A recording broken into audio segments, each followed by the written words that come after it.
we were going through the NumPy, and we will extend that lesson. Okay. We illustrated some uses of NumPy, and now we will go in more detail. So let us start. Let me share the Jupyter screen.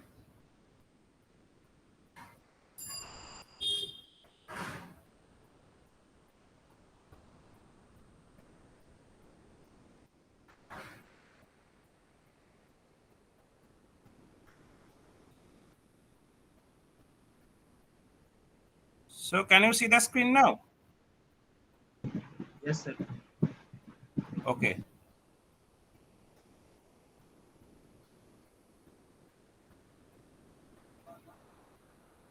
Uh, so did I describe the generating the sine curve using NumPy?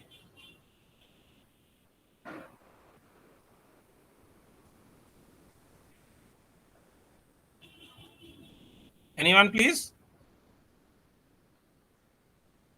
Did I describe the generating a 1 Hz signal of sine wave using NumPy? Did I do that?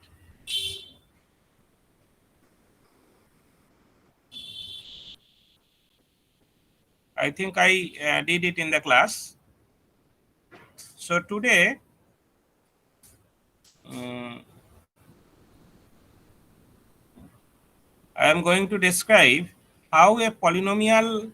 Do you know what is a polynomial?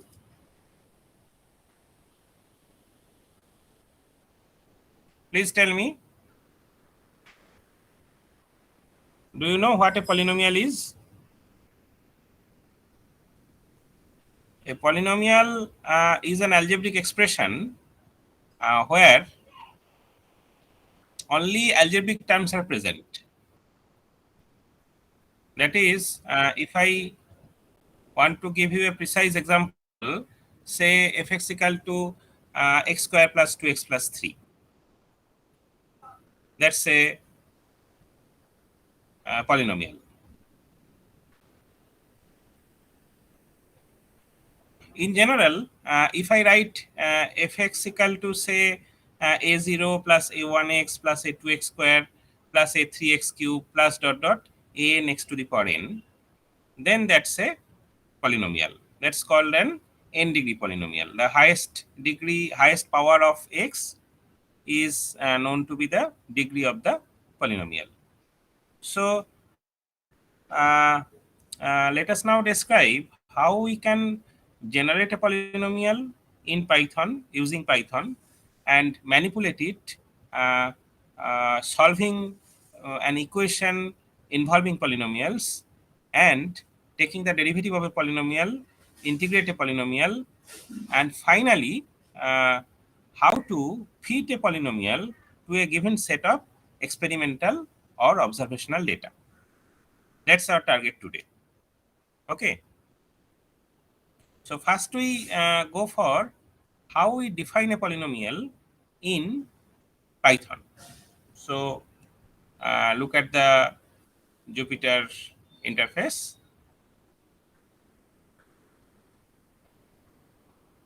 Look at this part. This part. I am separating this part. I am separating this part first to create a small new window and see how it works.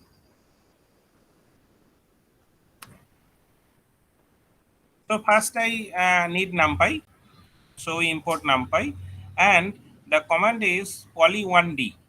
1d is for one dimension. And inside poly1d function, I write three numbers. The three numbers are 3, 2, and 1. And let us run the code. If I run the code, you will see that it generates a polynomial 3x square plus 2x plus 1. So these 3, 2, and 1 are reflected in the polynomial 3, 2, and 1. So this polynomial is generated using these three coefficients. So simply if I put the coefficients inside the square bracket and inside the function poly1d, it will generate a polynomial. And you can generate any degree of polynomial using this command. For example, if I extend this set, say 8, 7, then a higher degree polynomial is generated, obviously. So these coefficients are sufficient for Python to generate a polynomial. So there are 5 terms, there are 5 numbers. If I put 5 numbers, a 4th degree polynomial is generated. This is obvious because the last one is devoid of x, it's a constant term. So 4th degree polynomial will be generated. So this command generates the polynomial. So this is our first one. And this is a small part. If I want to extract the value of the polynomial at some point, then what we have to do? Go to here. Now, here p is our polynomial. If I want to extract the value of the polynomial at say x equal to 1, we have to just put p1. p1 is 21. Because if I put x equal to 1, so 3 into 1 plus 2 into 1 plus 1 into 1 plus 8 into 1 plus 7, so that's 21. If I want to extract the value at x equal to 2, this is 91. If you put x equal to 2 here, this polynomial will generate this value. So if I want to extract the value of the polynomial at some point, I have to just evaluate that polynomial at that point. So this is our second one. And then the very important thing, how can I find the roots of the polynomial? For finding the roots of the polynomial, the command is very simple. I reduce the polynomial a little bit to 1, and the command is roots of p. Sorry, here it is giving an error because the root command is inside the numpy, so we have to put np. And look at the roots. Since this polynomial, in this polynomial, this is a quadratic polynomial, and if we calculate the discriminant b square minus 4ac, b square is 4, and 4ac is 4 into 3 into 1, 12, and 4 is less than 12. So roots of this polynomial are complex. And you see the complex roots, and you know that complex roots always occur in conjugate pairs. So if you look at the roots, these are in the form a plus ib and a minus ib. In Python, I is not written, j is written here to denote the imaginary part, and so the roots are in the form a plus ib and a minus ib. So these are the roots. If I extend the degree of the polynomial, this is a second degree polynomial, so there are 2 roots only. If I extend this to another degree, then the polynomial is a third degree polynomial, and you know that any third degree polynomial must have 3 distinct roots, and that occurred here. The first root is a real one because the coefficient of the imaginary part is 0, and the other 2 are complex conjugates.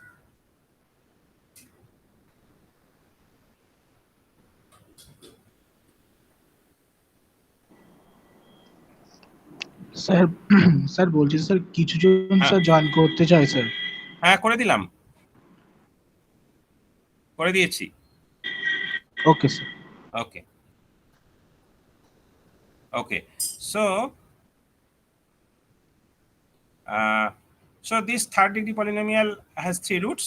The first one is the real root, because the imaginary part coefficient of the imaginary part is 0, and the second and third are complex conjugates. They are in the form a plus iv and a minus iv.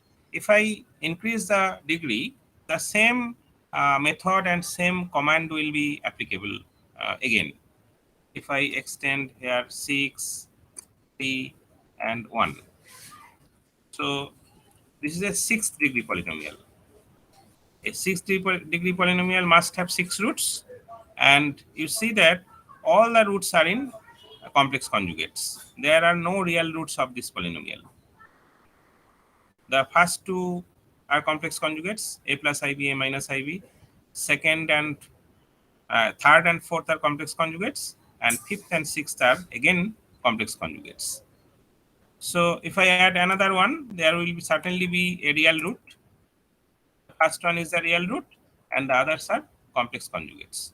So using this roots command, we can solve any degree of polynomial equation.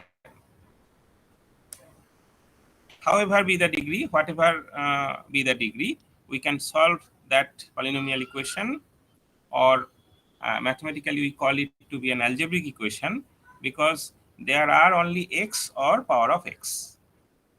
No other functions, no other transcendental functions like exponential function, logarithmic function, trigonometric functions, they are not present.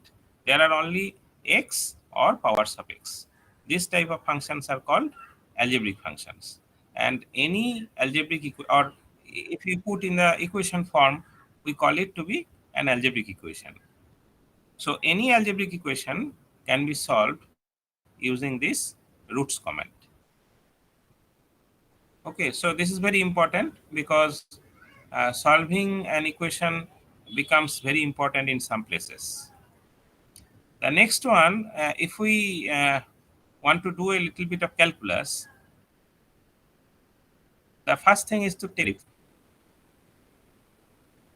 the command is polyder, poly for polynomial and der for derivative. So the command is np.polyder. So let us try to evaluate it. Let us put it simple first. We go on to our previous second degree polynomial, and we put np dot polyder of p. So uh, this is the derivative. The derivative in the output, it produces only the coefficients. So if I add a print comment, outside, it produces a polynomial. You see that derivative of this function is 6x plus 2. So we can make the derivative and not the numerical derivative. The most important thing is it makes the analytical derivative. In other computational language, usually we get the numerical derivative, but in Python, we can get the analytical derivative. Okay. Similarly, we can integrate this polynomial. The command is polyint. Poly for polynomial and int for integration. So polyint. So if I just put here polyint, you can get the value of the integration of this function. And you see that integration of this function is this. So we can get the function after integration. In a similar fashion, we can calculate the definite integral also. This is very simple. If we integrate the function and then evaluate it at some point, say for example, in our example, we have tried to calculate the definite integral between the ranges x equal to 1 and x equal to 4. So what we have to do? We have to first integrate the function, and evaluate that value of the integration at x equal to 4, and similarly extract the value of the integration at x equal to 1 and then subtract them. So this subtracted value gives us the value of the definite integral. Let us do it. So uh, this one, this is our example. So NP, if I calculate NP dot polyint,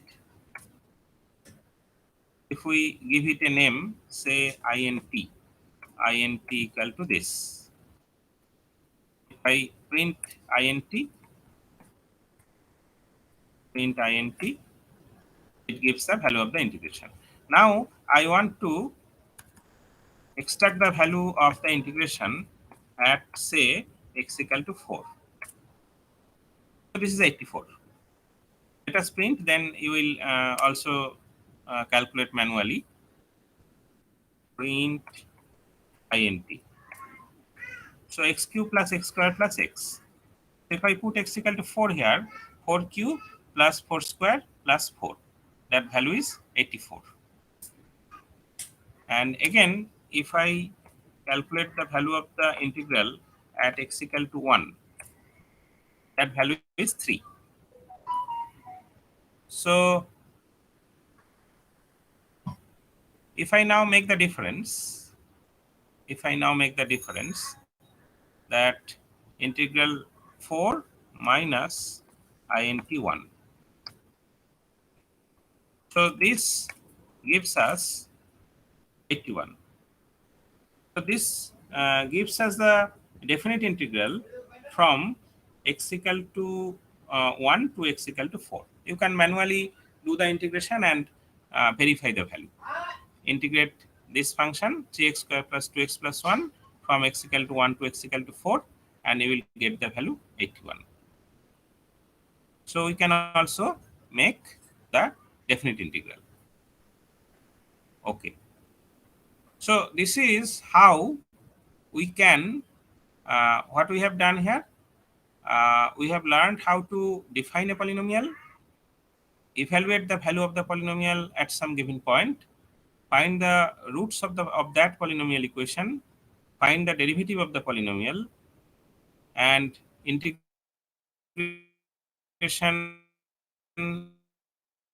value of the integration of the polynomials of that polynomial function. Okay.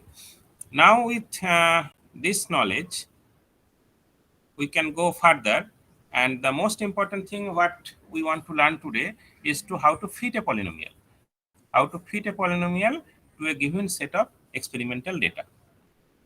This thing is very important because if I want to know the rule, the mathematical rule behind a given set of experimental data or observational data, we often try to fit a function, fit a mathematical function. And of course, the mathematical function need not to be a polynomial always, but today we'll restrict our discussions to polynomials only. Okay, this can be, we can fit any function, and using Python we can do that, but that part is more difficult. I do not want to enter that part today. Today, since we are discussing on polynomials, we restrict our discussion on polynomials only. So how to fit a polynomial to a given set of data. So first, take two set of x and y. X and y are two arrays, and we have manually entered the values. These values are randomly entered. So this constitutes our x. You see the blue dots. These blue dots are this x and y. These blue dots are the x and y. I am going to the red curve later, but first see the blue dots. You see the points and you will see the values. The first point is 1, 3. Second point is 2, 8. 1, 3, 2, 8. Look at the points. This point. First point is 1, 3. This is 1 and this is 3. Second point is 2, 8. This is 2, 8. Third point is probably 3, 5 or something like that. Third point is, yes, third point is 3, 5. So look at the third point. This third point is 3, 5.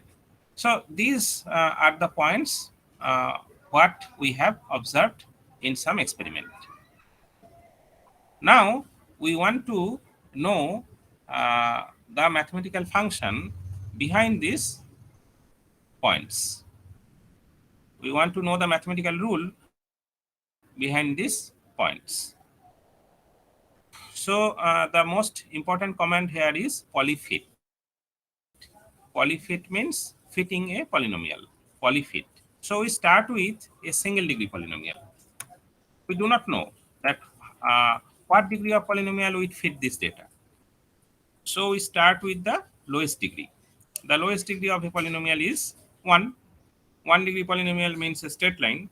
So if I put this is x, y, and 1, this one is the degree. You can put degree here, dg equal to 1.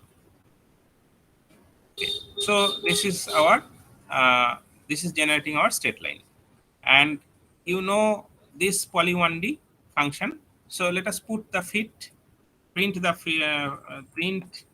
fit. You will see if I run this command, you will see that a straight line will be generated.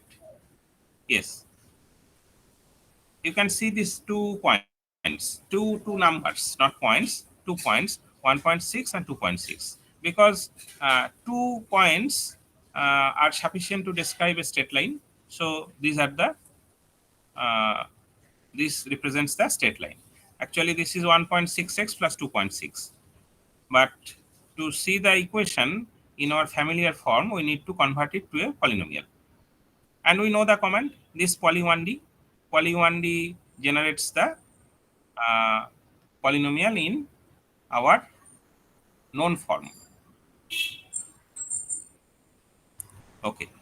So let us print again this polynomial.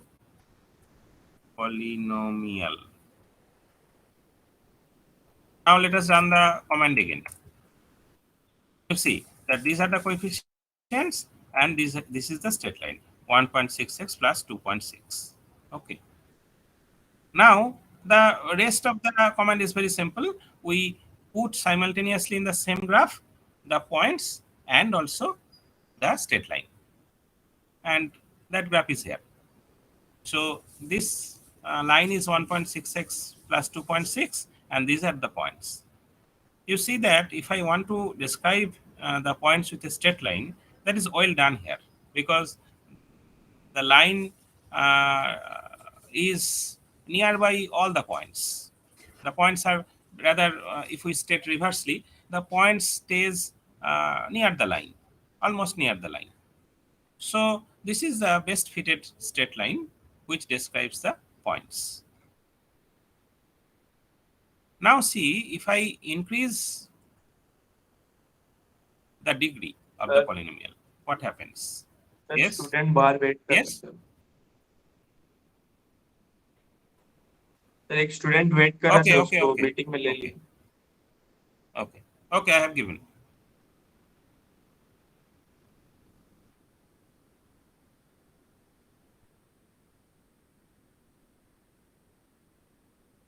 Okay, now let us increase the degree of the polynomial. I put degree to be 2, and it generates a quadratic polynomial, that's a parabola, and the parabola is like this.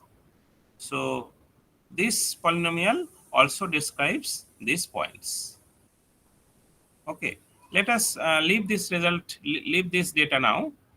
Let us go for a better data, which will reveal us more valuable insights. In the class previously, we defined or created a 1 Hz sine curve. If you see your notebook, you can observe that it is here also. I am going to that part.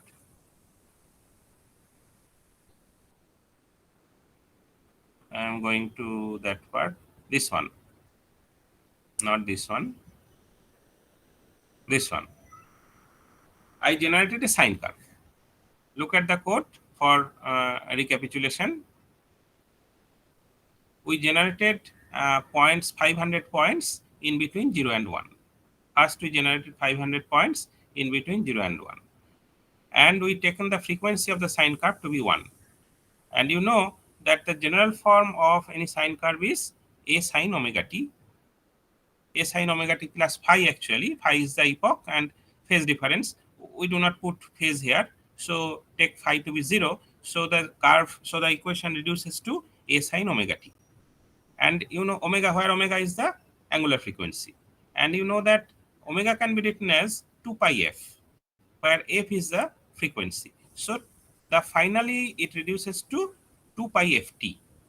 So I have given that equation, y equal to sine 2 pi ft, and f is the frequency. Okay, if I run this command, this generates this sine curve. This part we have done earlier. So I am not going in detail to repeat it. If you just, I want to show you, if you change the frequency, you will see the change in the curve.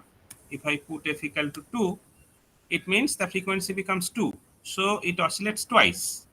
If we run the command, see, it oscillates twice in between 0 and 1. If I put f equal to 10, it oscillates 10 times. It oscillates 10 times. So controlling this frequency, we can manipulate the oscillation of the sine curve. Okay. In the next example, we showed that if we, this is a pure sine curve. This is a pure sine curve with 1 hertz frequency. If you play this curve in your sound box, it will generate a 1 hertz sound. Obviously, 1 hertz sound cannot be heard by human ear. But if you increase the frequency, you can hear the sound. The next thing, what we did here, we added some noise with this signal. How we added this noise? We did it in two different ways. In the first example, we uniformly generated some random noise. This part. We uniformly generated some random noise and added that noise with that sine curve. So the noise. We can increase the noise or decrease the noise. There I have put a controlling factor 0.1. If you increase this, say if I put 0.3, you see that the noise will increase threefold. If I run this command, see, the noise has been increases. If I increase it more, the noise will increase more. See the curve. So noise has been added. Okay.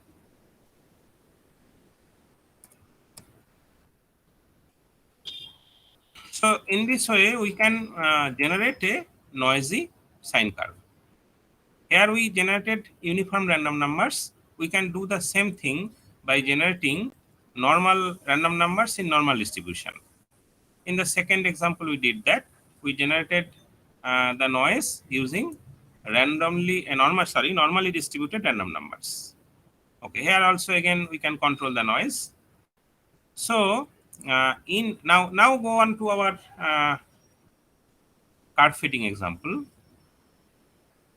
In the curve fitting example, I have generated in a similar way some sine curve using the noise, adding the noise part.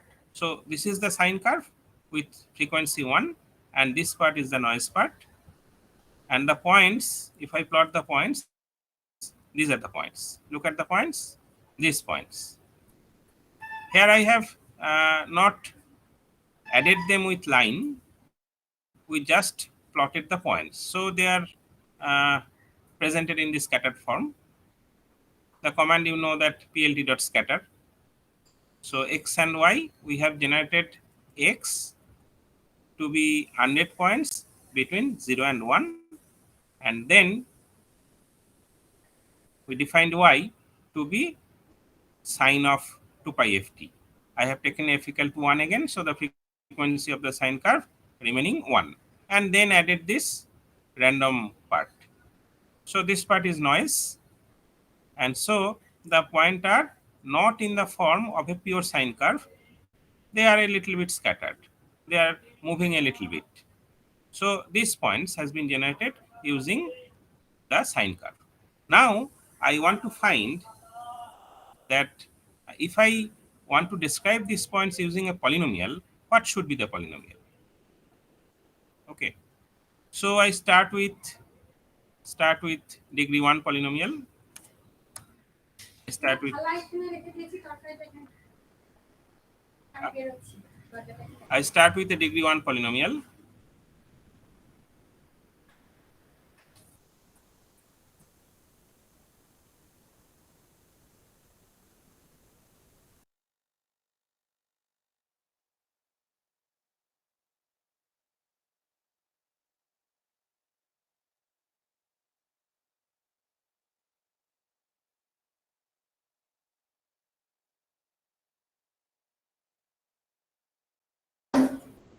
So I have generated the signal with frequency 1, the sine curve, and added that random noise and plotted that points here. Now I want to fit a polynomial. We have learned how to fit a polynomial. The command is polyfit with degree 1, and see the result. If I run this command, you see that this is a straight line because I have put the degree to be 1, and this is the straight line. But you see that the points are not well described by this straight line.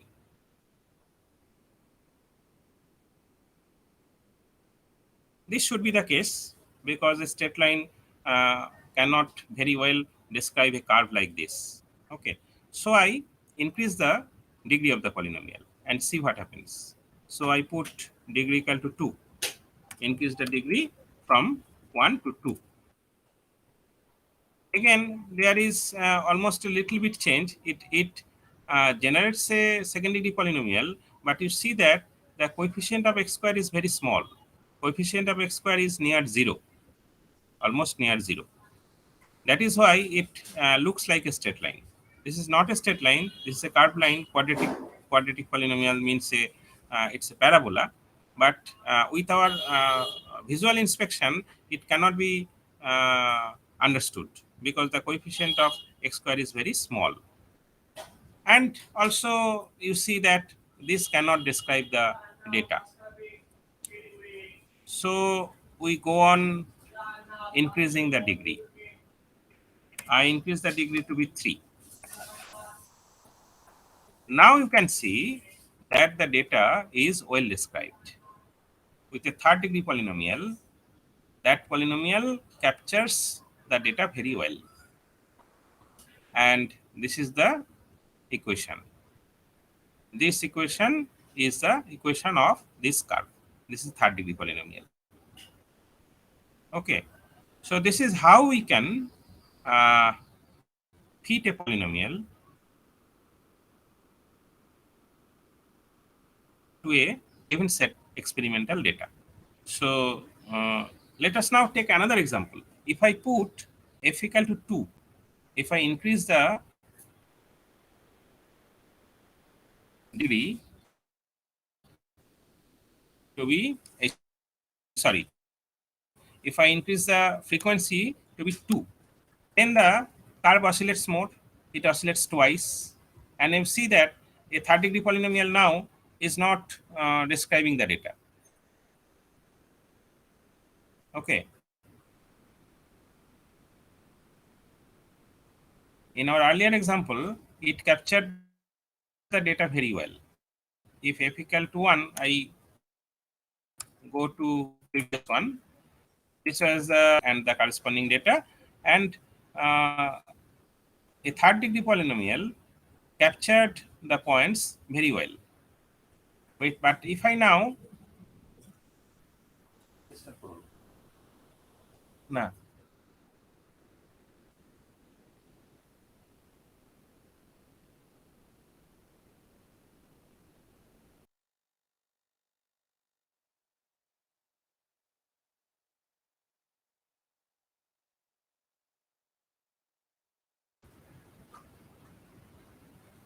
so increase if I increase the degree, sorry, the function, the frequency of this sine curve, if I put f equal to 2, you see the data has become distributed in this fashion. And this curve obviously cannot describe the data. So what we have to do? We have to again increase the degree. If I start with 1, always we have to start with 1 because we do not know what will describe the data. Obviously, this is not our case. So we go on increasing it to degree 2.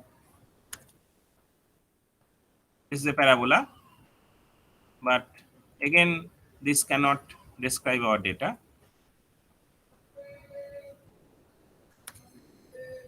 Now we increase to degree 3, and again that cannot describe.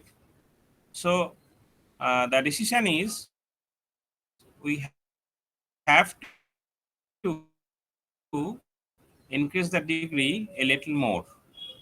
So if I put 4 here, see, it's not captured.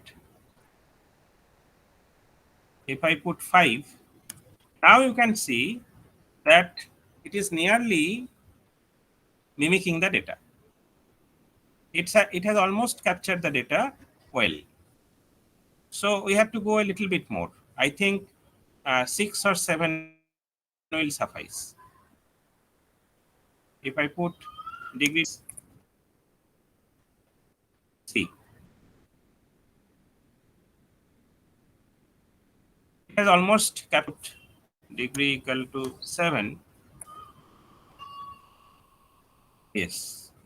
Now the data has been captured. We do not need to increase more. So a 7-degree polynomial, the polynomial is written upside. So this is the equation of the polynomial. This polynomial describes this data very well. So the moral of the story is we have to always start with a smaller degree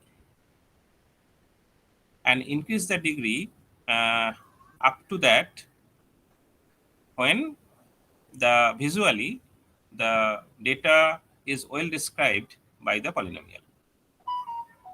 So in this way, we can fit any polynomial to any data, but remember that we always need to check the visual display because that tells us if the data has been captured by the polynomial or not. There are certain statistical parameters that also tell us, that part I am not covering today. There are some error functions which tells us whether the data has been captured or not. But the visual display is very simple, very intuitive, and very easy also.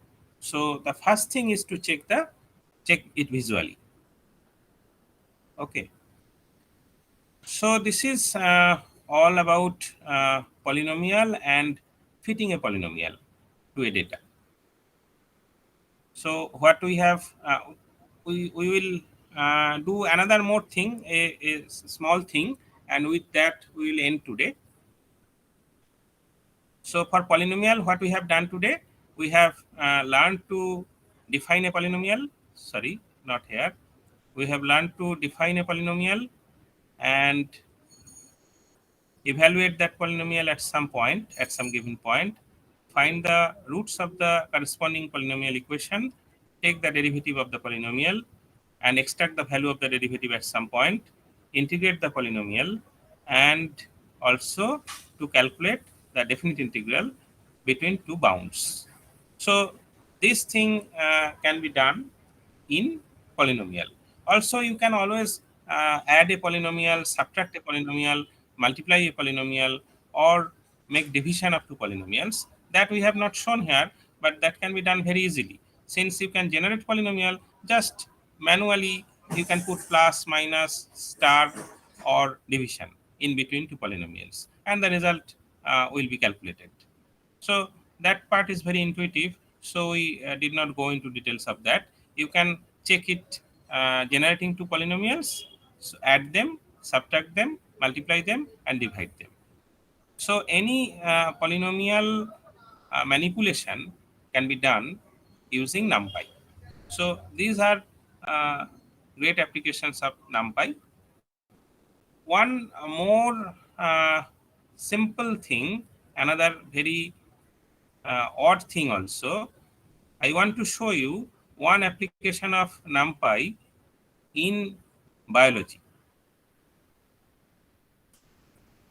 This is just for example. So far what we have done,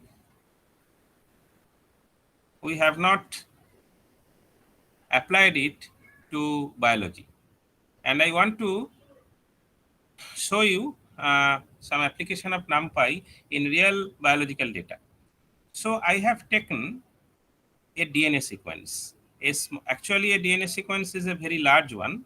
I have taken a small fragment of it for my computational uh, facility. If you have a large computing device, you can take the whole genome sequence also. So I am taking a small fragment of a DNA sequence. You see that. So I have taken a DNA sequence. And you know that a DNA sequence always constitutes of 4 letters, A, T, C, and G, adenine, guanine, thymine, and cytosine. So this part is defined, and you know that what we learned in our previous classes, that when there are letters in Python, they are always in the form of a string. So we have to put quotation mark. We have to put quotation mark because I have to put ATCG, and ATCG are alphabets, letters of English alphabet. So we have to put quotation marks because alphabets are described in the form of string in Python. So this is a string.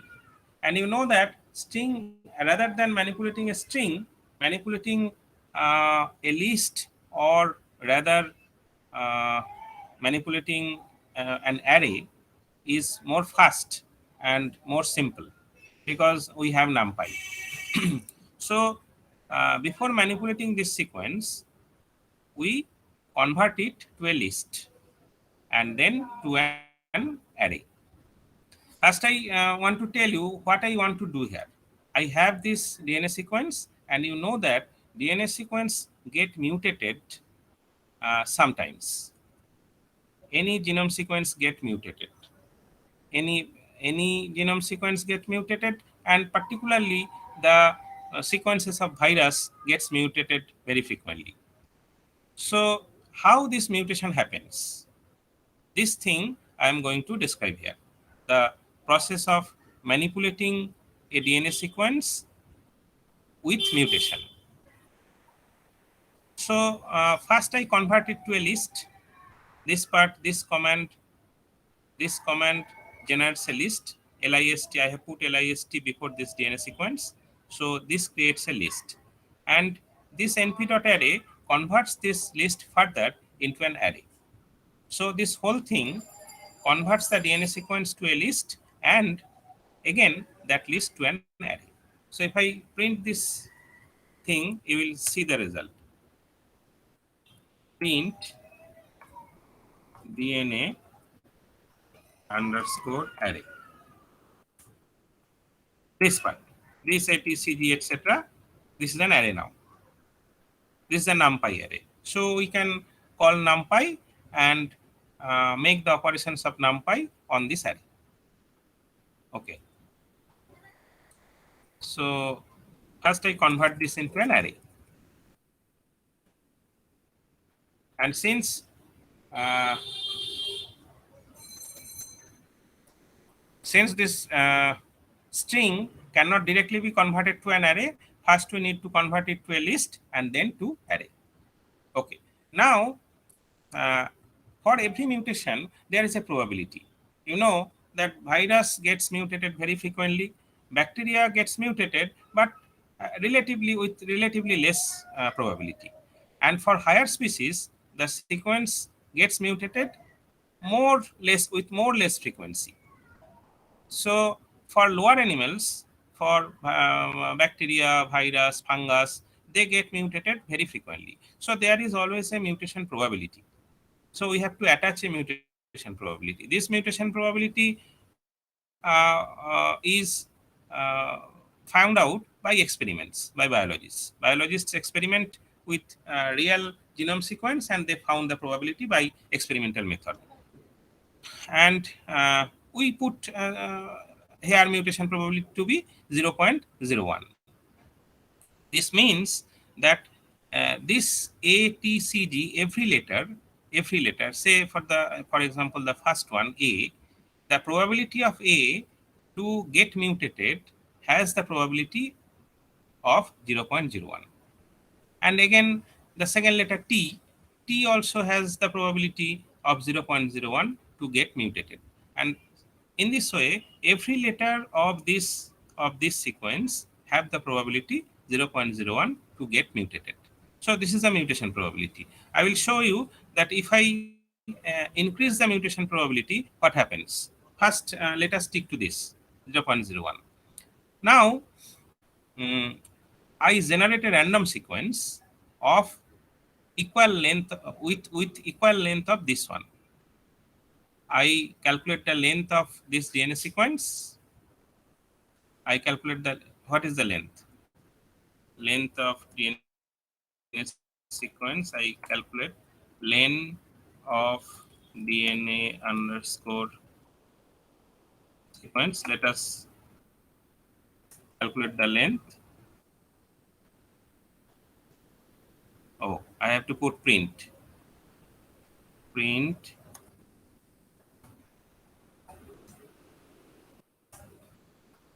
This is 20.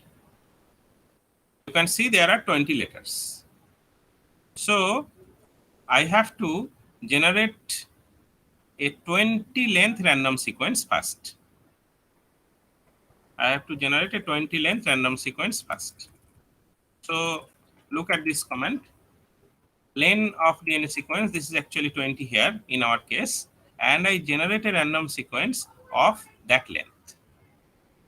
Okay. So this is our second step. And in the third step, I apply this mutation to this DNA sequence. On this DNA sequence, I apply this mutation. So the command I have written like this. This command where is in NP, where means the where command in NumPy, it operates in the fashion like this, where the thing is true, it does the action, and where the thing is not true, it does not take any action. So where command acts like this. So I have put random array less than mutation probability. So if I have taken the mutation probability to be 0.01, so if it is less than the mutation probability, then it randomly chooses any of this ATCD of size this. I randomly choose this random dot choice is inside the random module. I have done it previously in the class. So I randomly choose one of ATCD of this length. Yes.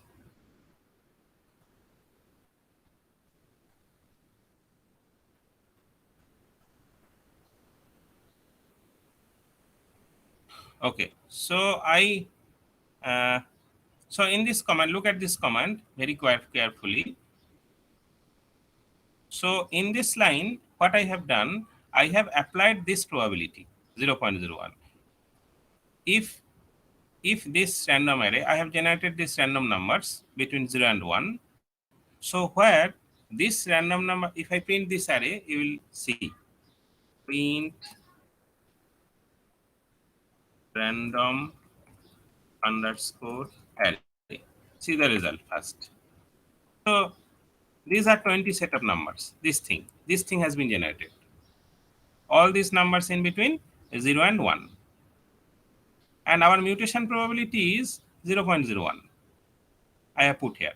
So obviously you can notice that some of these points are greater than 0.01 and some of these points are less than 0.01. There are two types of numbers.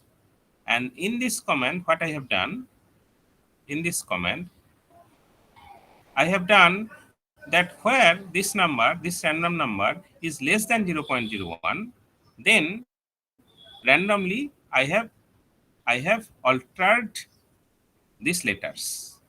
I have altered these letters randomly where the random numbers is less than 0.01 because this is the mutation probability. With mutation, I need to change these alphabets. But since the probability is 0.01, I have generated a set of random numbers of the same length and these numbers, and among these numbers, some are obviously less than 0.01 and some are greater than 0.01. Where the numbers are less than 0.01, I have changed the alphabets. So this line defines the mutated DNA. Okay. Now I have converted. This is again remaining to be a NumPy array, and so finally it should be converted to the sequence. So in the last line, I have converted that again into the sequence, and I printed the whole thing. I have printed the original sequence and the mutated sequence. And look at the result. The first line is the original sequence. And if you look at the second one, you can see that at some points there are differences. That points have got mutated.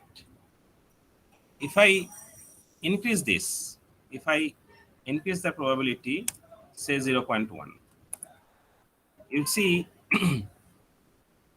you see more changes. ATCG, here ATAG. This C has been converted to A. Similarly, there are more changes. More points are getting changed if I increase the probability. Again, if I increase the probability to be, say, 0.5, you see, more things are changed. You can play a little bit with this code and decrease or increase the probability, and you will see the effect in the result.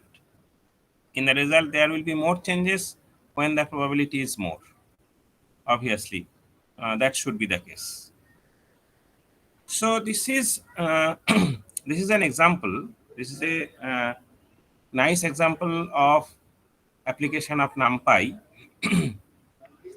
Sir এখানে যে লজিকটা বললেন মানে mutation প্রবাবিলিটির যে ভ্যালুটা থাকবে তার থেকে যদি আমার এনপিআর এতে যে মানে ধরুন ইয়েটা আছে এলিমেন্টটা আছে সেটার যদি ভ্যালুটা কম হয় তাহলেই আমরা মিউটেশনটা চেঞ্জ তুমি বেশিও করতে পারো, কম হলেও করতে পারো, বেশিও করতে পারো, একই কথা।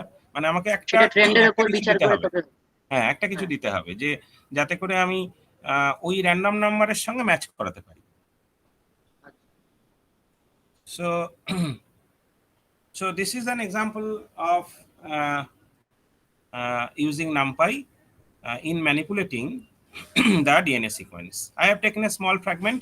You can take the whole one and you can see how that operates. Okay. So with this example, today I should stop here.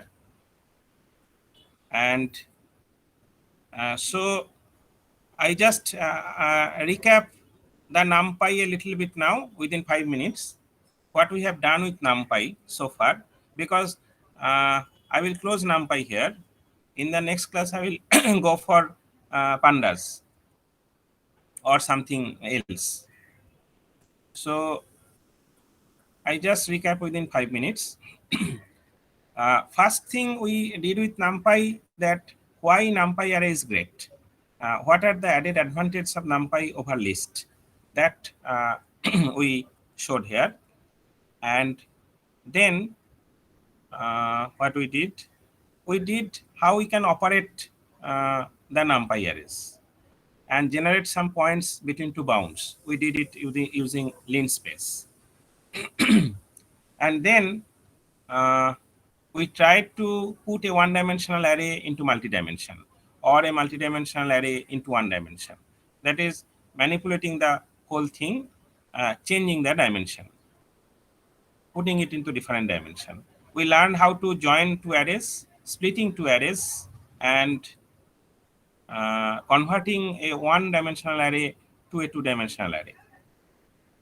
And then we learned how to extract the elements from an array and how to flatten a multi-dimensional array. And then we went for descriptive statistics, how we can calculate the basic statistics with NumPy array in a very simple way. And then we found correlation and covariance. And finally, okay, then we learn to filter a data. If we have a data and I want to filter it with conditions, the condition may be a simple one or maybe a complicated one. The condition may be a combination of two or three separate, distinct, and different conditions. In all the cases, we can filter the data. That thing we learned. And then we went for generating a signal, a pure signal, a pure sine curve, pure sine wave with a given frequency. And then we added some noise with that frequency. And today we went for generating a polynomial. There are simple small things in between. We did how to manipulate a matrix, take the inverse of a matrix, take determinant of matrices, like that. These are very simple. And then we went for creating a polynomial, evaluate the polynomial, find the roots of the polynomial equation, taking derivative, taking integration and definite integral, etc. And finally, the most important thing what we learned today is how to fit a polynomial to a given set of data. This is very important because in data analysis, observational data or experimental data often need to be described using mathematical functions.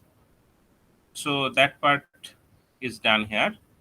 And finally, we concluded with an example in biology. We took a fragment of DNA sequence and applied mutation and get the mutated sequence at last. So with this example, I conclude with NumPy. So NumPy is a very great thing because in NumPy, you know that speed of operation is very fast. So always try to do things in Python with NumPy. You know that the same functions are available within other modules also. Some functions in NumPy are available in math module. Some functions are available in SciPy module. But we always prefer NumPy because the speed of NumPy is great. So always try to avail functions from NumPy. That is why we spend little more time with NumPy. The other things, there are less speed. Okay, so today we end here. In the next class, we will try different things. Okay. Thank you for Yes, attending sir. the class. Thank you, sir. Okay. Thank you, sir.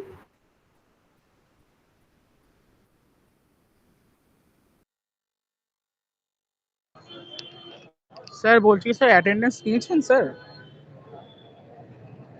Hello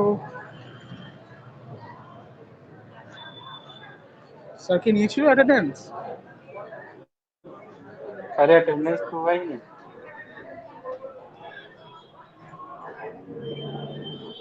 लेके भेजते group में। CR को बोल, CR को बोल। Isha attendance ले ले ईशा।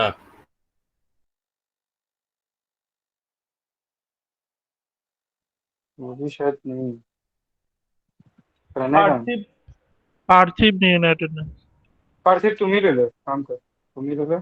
पार्थिव screenshot ले लेना, ठीक है। पूरा जो लोग आया वो पूरा स्क्रीनशॉट लेके सर का ग्रुप हाँ में भेज। स्क्रीनशॉट ले ले, ले लेगा तो बोल देना।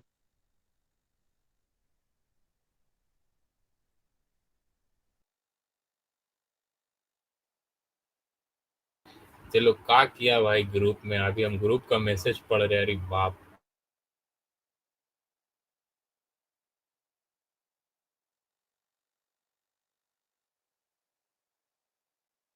बैठे हुए तो कोई काम नहीं था, ग्रुप का मैसेज पढ़ रहे छोड़ दिया हम तो, आधा थे। पढ़ लिया। मिला दिया भाई।